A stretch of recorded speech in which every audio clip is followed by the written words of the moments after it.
প্রিয় দর্শক, আসসালামু আলাইকুম। আমি ডক্টর সাবিনা ইয়াসমিন। আজকে আমার আলোচনার বিষয় হইল একটা ইম্পর্টেন্ট হোমিওপ্যাথিক মেডিসিন নিয়ে, যে মেডিসিনটা প্রত্যেকটা মানুষের জানা দরকার। না জানলে আপনাদের জীবনে অনেক রকমের ক্ষতি হবে। প্রতিটি পরিবারেরই ভালো মন্দ রোগ শোক নিয়ে আমাদের জীবন গড়া। তাহলে মূল আলোচনায় আসি। এই মেডিসিনটা মূলত তৈরি হয় আলকাত্রা থেকে। শুনলে আপনারা হাসবেন যে আলকাত্রার মধ্যে কত গুণ রয়েছে। এটা রক্তস্রাব দূর করে, যেমন ক্ষত ক্ষত স্থান থেকে প্রচুর পরিমাণ রক্তস্রাব হয়, সেই রক্তস্রাব কিছুতে বন্ধ হয় না। আবার কিছু ক্ষত জায়গা হতে কলতানির মতন বের হয়, সেটাও বের হয় না, সেটাও নিঃসরণ হচ্ছে না। তখন আমরা এই ক্রিওজোট ঔষধ আমরা চিন্তা করব। আবার শিশুর দাঁত মাড়ি হইতে ক্ষয়প্রাপ্ত হয়, আবার দাঁত ওঠার সাথে সাথে দাঁতগুলা ক্ষয় হয়ে যায়। তখন গ্রামের মানুষ আমরা বলি দাঁত পোকা ধরছে। পোকা বলতে কোনো কথা নেই, এটা শরীরের একটা উপসর্গ বা একটা রোগ। তখন আমরা এই ঔষধ চিন্তা করব।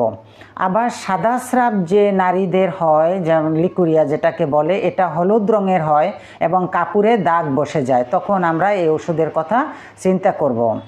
আবার প্রস্রাবের এত বেগ, প্রচুর পরিমাণ প্রস্রাব আসে, কিন্তু যেতে না যেতেই প্রস্রাব আটকাতে পারে না, প্রস্রাব পড়ে যায়। এমনকি যেতে না যেতেই বিছানা থেকে পড়তে পড়তে ফোঁটা ফোঁটা যায়। তখন আমরা ক্রিওজোট ঔষধটা আমরা চিন্তা করব।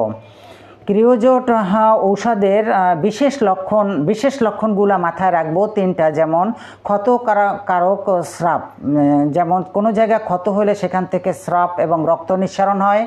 শরীর স্পন্দনশীল এবং ক্ষুদ্র ক্ষুদ্র ক্ষত হতে প্রচুর রক্ত বের হয়, এবং কোনো জায়গা যদি কেটে যায় বা পিনের গুঁতা লাগে, সেখান থেকে দেখা যায় যে প্রচুর পরিমাণ রক্ত বের হচ্ছে।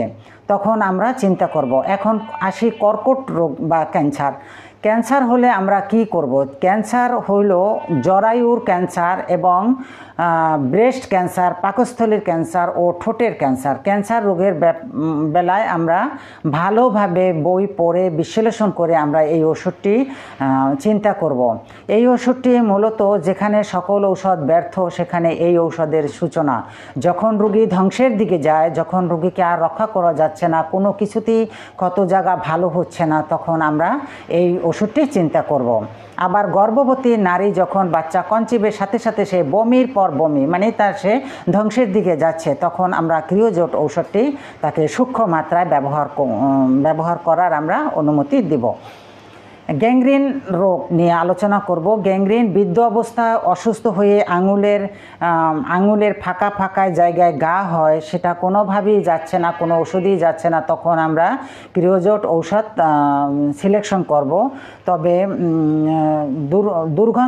দুর্গন্ধ আসে, ক্রিওজোট ঔষধ সিলেকশন করব। প্লাস মাদার টিনচার ঔষধটি পানির সঙ্গে হালকা সাদা নেকড়া নিয়ে ওই জায়গা ড্রেসিং করলে আরও ভালো ফল পাওয়া যাবে। এখন শ্বেতপ্রদার ও লিকুরিয়া, এ থেকে অনেক দুর্গন্ধ, যা ঘাম থেকে দুর্গন্ধ, নাকের সর্দি থেকে দুর্গন্ধ, যে কোনো জিনিস তার ভিতর থেকে যে জিনিসগুলা বের হয় সেটাই তার কাছে দুর্গন্ধ। যদি কোনো কিছুর দুর্গন্ধ হয়, তখন আমরা লক্ষণ মিলিয়ে ক্রিওজোট ঔষধটি ব্যবহার করব। তবে জরায়ুর রোগের জন্য, জরায়ু ক্যান্সারের সময় আমরা 6 পাওয়ার ব্যবহার শুরু করব। 6-এর পর বিভিন্ন পাওয়ার আমরা শুরু করব। তাহলে আমরা কি বুঝলাম এই ওষুধটা থেকে? যেখানে ধ্বংসাত্মক হয়, রোগী ধ্বংস হয়ে যাচ্ছে, তখন আমরা কিছুতেই রক্ষা করতে পারছি না, এবং কোনো ইনফেকশনের জায়গা থেকে কলতানি রক্ত বের হতে থাকছে, এবং বৃদ্ধ বয়সে যদি গ্যাংগ্রিন রোগ দেখা দিচ্ছে, তখন আমরা ক্রিওজোট ঔষধটি ব্যবহার করব। জরায়ুর ক্যান্সার, ব্রেস্ট ক্যান্সার ইত্যাদি রোগের সময় আমরা এটা চিন্তা করব। তা প্রিয় দর্শক, আমার ভিডিওটি যদি ভালো লাগে, লাইক, শেয়ার, সাবস্ক্রাইব করে সবাইকে দেখার সুযোগ করে দেন। ঔষধটি অনেক মারাত্মক একটা ঔষধ।